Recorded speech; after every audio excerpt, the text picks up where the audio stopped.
பாருங்கள், நான் ஊறுகாய் தாளிக்கிறதுக்கு வடச்சட்டி வச்சுட்டேன். ஃபஸ்ட்டு மசாலா ரெடி பண்ணிடலாம். மசாலாவுக்கு தேவையான பொருட்கள் பாருங்கள். கடுகு, பட்டை, கிராம்பு, சோம்பு, வெந்தயம், மல்லி, வெள்ளை எள்ளு, கரும்பு சர்க்கரை, பெருங்காயம், கருவேப்பிலை, மிளகாய். இந்த பட்டை சோம்புலாம் போடுறோம் அப்படின்னு நினைக்காதீங்க, செஞ்சு பாருங்கள், கண்டிப்பாக சூப்பராக இருக்கும். வெறும் சாப்பாட்டில் பிணைஞ்சு கூட சாப்பிட்லாம், அவ்வளோ சூப்பராக இருக்கும். எனக்கு இது ஒரு பாட்டி சொன்னாங்க, நான் ட்ரை பண்ணேன், ரொம்ப நல்லா இருந்துச்சு. நீங்களும் ட்ரை பண்ணி பாருங்கள். இப்போ நான் எப்படி செய்கிறதுன்னு காட்டுறேன். ஃபஸ்ட்டு கொஞ்சம் எண்ணெய் ஊற்றிக்கோங்க. எண்ணெய் ஊற்றி இந்த கட்டி பெருங்காயம் இருக்குங்க, அது நல்லா மொறு மொறுன்னு வர்ற அளவுக்கு வறுத்துக்கோங்க.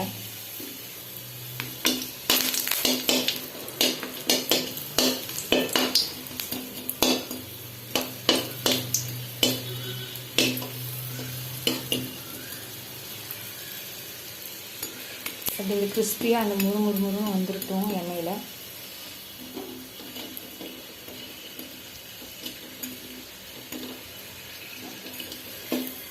வந்துருச்சு, எடுத்துக்கலாம். இது நான் என் கடைக்கு செகண்ட் பேட்ச் ரெடி பண்ணுறேன். ஃபஸ்ட்டு ரெடி பண்ணதெல்லாம் சேல் ஆகிடுச்சு. எல்லோரும் ரொம்ப பிடிச்சிருக்குன்னு கேட்டாங்க. இது மிளகாத்தூளும் போடுவோம். இருந்தாலும் இந்த மிளகாயை அரைச்சி போடும்போது நல்ல டேஸ்ட் கொடுக்குதுங்கிறதுக்காக மிளகாய். அது கருவேப்பிலை,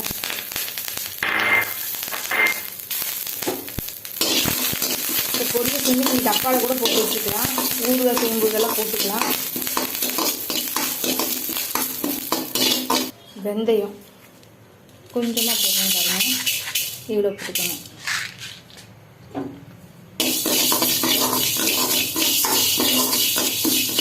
நான் 2 கிலோ லெமனுக்கு வறுத்துட்ருக்கேன்.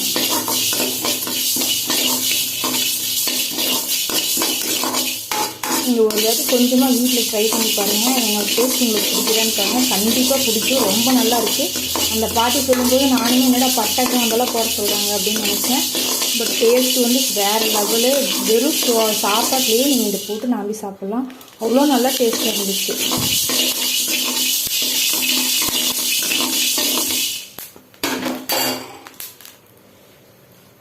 அடுத்தது மல்லி,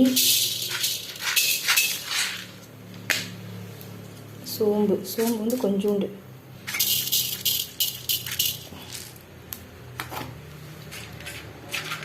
ஒரு பட்டை,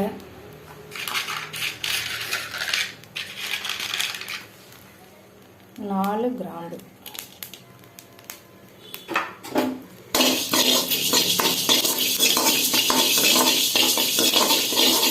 ஏற்கனவே வீடியோ போட்டிருந்தேன், அது கொஞ்சம் கிளியராக இல்லைன்னு சொன்னாங்க, அதனால் நான் மறுபடியும் வீடியோ போடுறேன்.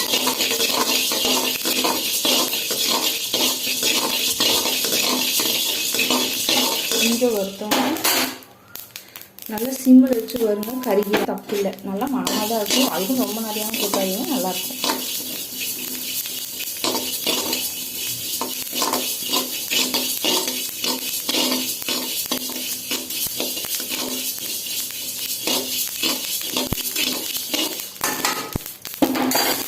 நல்லா இப்படி பரப்படம் வெடிக்கும்போது எடுத்துருங்க. அதே மாதிரி கடுகும் நல்லா படப்படன்னு வெடிக்கும் போது எடுத்துருங்க. கரும் சக்கரை ஊறுகாய் இறக்கும்போது கடைசியாக போடணும்.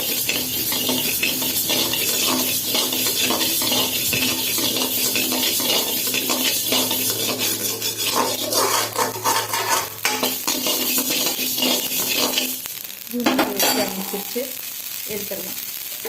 ஊறுகாய் தாளிக்க தேவையான எண்ணெயை இதில் ஊற்றிடலாம். நைஸ் கோல் நல்லெண்ணெய், மரச்சிக்கெண்ணெய், அது ஊற்றி தான் நாங்கள் ஊறுகாய் தாளித்து விற்கிறோம். கடைக்கு தான், இருந்தாலும் அதுதான் தாளிக்கிறோம். தாளிக்கிறதுக்கு ஊற்றுறோம் பாருங்கள், தெரியுதுங்களா? ஊர் நல்லெண்ணெய் வச்சு தான் இந்த ஊறுகாய் ப்ரிப்பேர் பண்ணி விற்கிறோம்.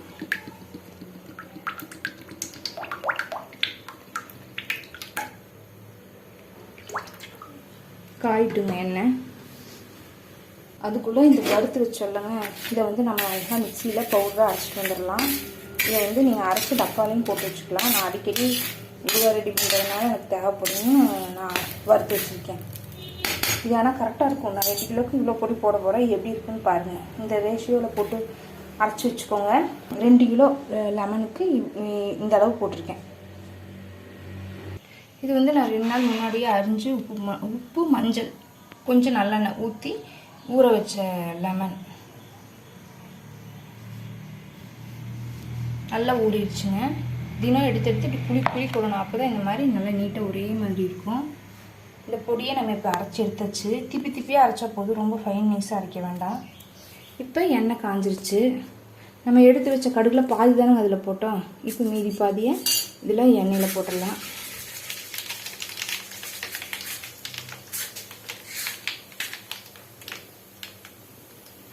லெமனையும் போட்டுடலாம்.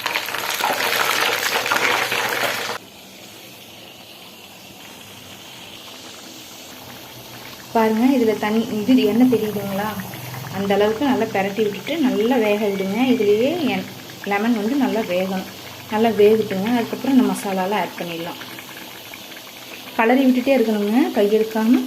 அடிக்கடி 5 நிமிஷத்துக்கு ஒருக்கா இப்படி பெரட்டி போட்டுகிட்டே இருக்கணும். அப்போ தான் ஈவனாக வேகும். இல்லாட்டி ஒரு மட்டும் வேகும், ஒன்று வேகாமல் போயிடும். அதனால் 2 நிமிஷம் ஒருக்கா இப்படி பெரட்டி விட்டு மாற்றி விட்டுட்டே இருக்கணும்.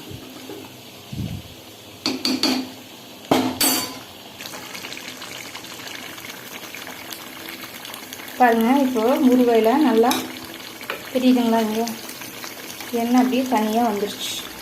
முழுக்கிற எண்ணெய் இந்த அளவுக்கு கலரி விட்டுட்டே இருக்கணும். விட்டுட்டு இப்போது அரைச்சி வச்சுருக்கோங்க அந்த மசாலா தூளை கலந்துடணும்.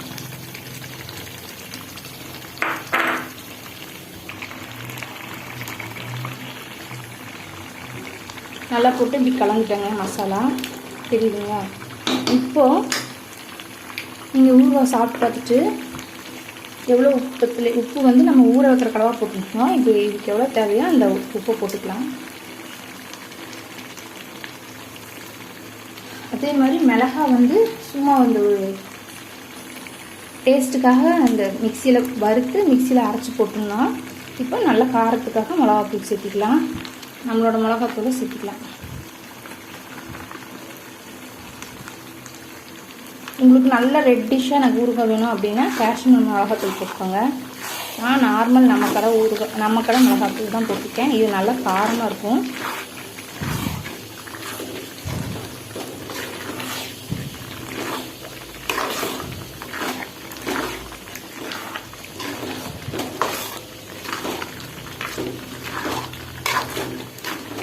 இது நல்லா சீக்கிரமாக அடி பிடிச்சிரும். அதனால் நல்லா கலக்கிட்டே இருங்க சிம்மில் வச்சு. இதுலேயே என்ன நல்லா பிரிஞ்சு வருது உங்களுக்கு தெரியும்னு நினைக்கிறேன். இருந்தாலும் ஒரு 2 நிமிஷம் இதில் கொஞ்சம் சூடாகட்டும். நல்லா கலவி விடுங்க, அடி பிடிச்சிடக்கூடாது. மறுபடியும் டேஸ்ட் பண்ணி பார்த்துட்டு உப்பு காரமாக பத்தலைன்னா போட்டுக்கலாம். கடைசியாக கரும்பு சக்கரை கொஞ்சம் போட்டிங்கன்னா அந்த புளிப்பை வந்து கொஞ்சம் கண்ட்ரோல் பண்ணும். அதுக்காக நான் போடுவேன். உங்களுக்கு பிடிக்கும்னா சேர்த்துக்கோங்க. அவ்வளோதாங்க. இது நல்லா எண்ணெய் வந்துருக்கு தெரியுதுங்களா? இன்னும் ஒரு 2 நிமிஷம் கொதிக்க விட்டு எடுத்துடலாம். பார்த்தீங்களா? இப்போ எப்படி ரெட்டிஷாக இருக்கணும். இந்த ரெட்டே போதும். இதுக்கு மேலேயும் நல்லா ரெட் கலர் தேவைன்னா நீங்கள் காஷ்மீர் சில்லி பவுடர் கொடுக்கோங்க. நான் கொஞ்சம் லெமனுக்கு வந்து மஞ்சள் தூள் போட்டு ஊற வச்சதுனால அந்த மஞ்சளும் ரெட்டு கலந்த மாதிரி காட்டுது. உங்களுக்கு அது பிடிக்கல, ரெட்டாக தான் வேணும்னா மஞ்சள் தூளையே அவாய்ட் பண்ணிக்கலாம். ஆனால் நீங்கள் நினைக்கலாம் இதில் பட்டை, சோம்பு, கிராம்பு எல்லாம் போட்டிருக்காங்க, எங்கடா இது நல்லா இருக்க போகுதுன்னு. பட் நீங்கள் செஞ்சு மட்டும் சாப்பிட்டு கண்டிப்பாக கமெண்ட் பண்ணுங்கள். நம்ம பேருக்கு தான் பட்டை, சோம்பு, கிராம்பு போடுறோம். அது ஒரு மாதிரி டிஃப்ரெண்ட்டான டேஸ்ட்டை கொடுக்குது. ரொம்ப நல்லா இருக்குதுங்க. நீங்கள் கண்டிப்பாக வீட்டில் ட்ரை பண்ணி பார்த்துட்டு எனக்கு கமெண்ட் பண்ணுங்கள். அப்படியே கொதிக்க இப்படி எண்ணெய் எல்லாம் வரணும். வெளியில் வந்த பிறகு ஆஃப் பண்ணிவிட்டு ஒரு அகலமான பாத்திரத்தில் போட்டு 2 நாள் வெயிலில் காய வச்சு எடுத்து டப்பாவில் போட்டு வச்சிட்டிங்கன்னா எவ்வளோ நாள் ஆனாலும் கெடாது. கொஞ்சம் கொஞ்சமாக எடுத்து யூஸ் பண்ணிக்கோங்க. கரண்டி தண்ணி இல்லாத கரண்டி போட்டு யூஸ் பண்ணிக்கோங்க. ஒரு கெட்டே போகாது. கெட்டு போகிற மாதிரி ஏதாவது சிம்டம்ஸ் இருந்தாலும் நீங்கள் அடுத்த நாளே எடுத்து அதை வெயிலில் காய வச்சு காய்ச்சினால நான் கொஞ்சம் ஊற்றி திரட்டி வச்சிட்டிங்கன்னா கெடவே கெடாது. நீங்கள் கொஞ்சம் கொஞ்சமாக குவான்டிட்டியிலே வீட்டுக்கு செஞ்சுக்கலாம். இது ஊற தான் நல்ல டேஸ்ட் கொடுக்கும். இன்னும் ரொம்ப நல்லாயிருக்கும். பாருங்கள், நம்ம ஊறுகாய் ரெடி ஆயிடுச்சு. இருக்க சில்வர் பாத்திரத்தில், பிளாஸ்டிக் இருந்தாலும் பிளாஸ்டிக்கில் இல்லை மண்பானத்தில் கூட போட்டுக்கலாம். இருந்தாலும் நான் என்கிட்ட இந்த பாத்திரம் இருக்குது, இதில் நான் போடுறேன்.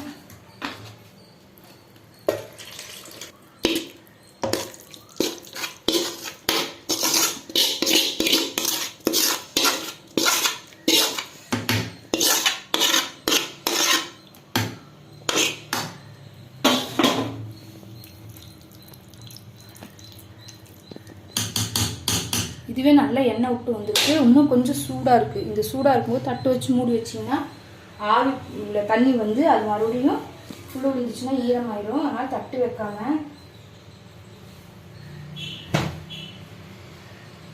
இந்த மாதிரி வெள்ளை காட்டன் துணியை மேலே போட்டு நல்லா கட்டி விட்டுறணும். கட்டி வெயில வச்சிடணுங்க.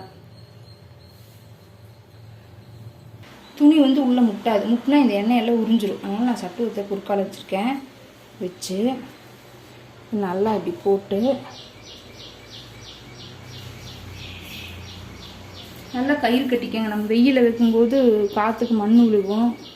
அதனால் நல்லா இப்படி கின்னு கயிறு போட்டு நல்லா கட்டிடுங்க.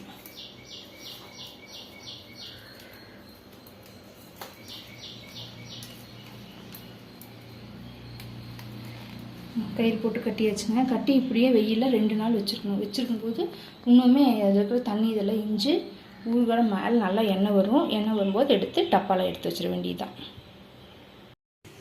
இது இன்னைக்கு பார்த்தீங்கன்னா டே 2. காய வச்சாச்சு, எடுத்துகிட்டு வந்தாச்சு. பாத்திரம் எப்படி இருக்குன்னு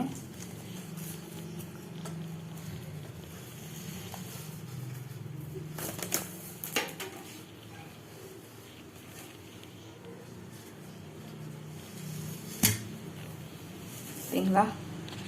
செமையாக எண்ணெய் பிரிஞ்சு வந்து நல்லா காஞ்சு, இது வந்து நடுவில் துணி அமுறாமல் இருக்க வச்சுருந்தேன். இது துணி அமுறாமல் இருக்கிறதுக்கு வச்சுருந்தேன்.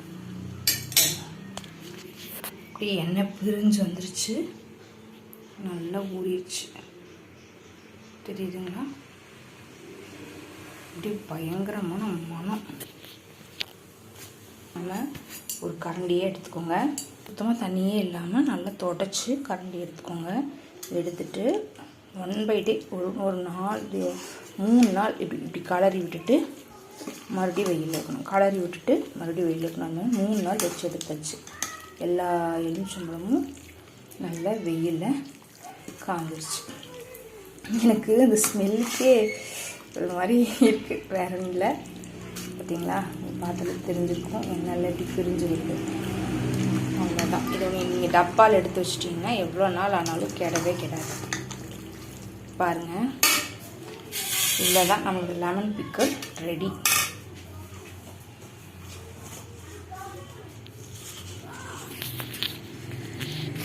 எடுத்து கப்பில் போட்டு பேக் பண்ணிடலாம்.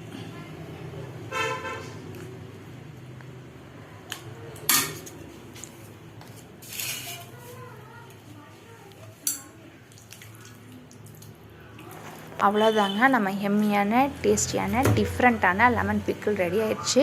கண்டிப்பாக வீட்டில் நீங்களும் ட்ரை பண்ணி பாருங்கள். உங்களுக்கு கண்டிப்பாக பிடிக்கும். பிடிச்சுன்னா லைக் பண்ணுங்கள், கமெண்ட் பண்ணுங்கள், சப்ஸ்கிரைப் பண்ணுங்கள், ஷேர் பண்ணுங்கள். கண்டிப்பாக வீட்டில் ட்ரை பண்ணி பாருங்கள். நன்றி, வணக்கம். முன்னேறுவோம்.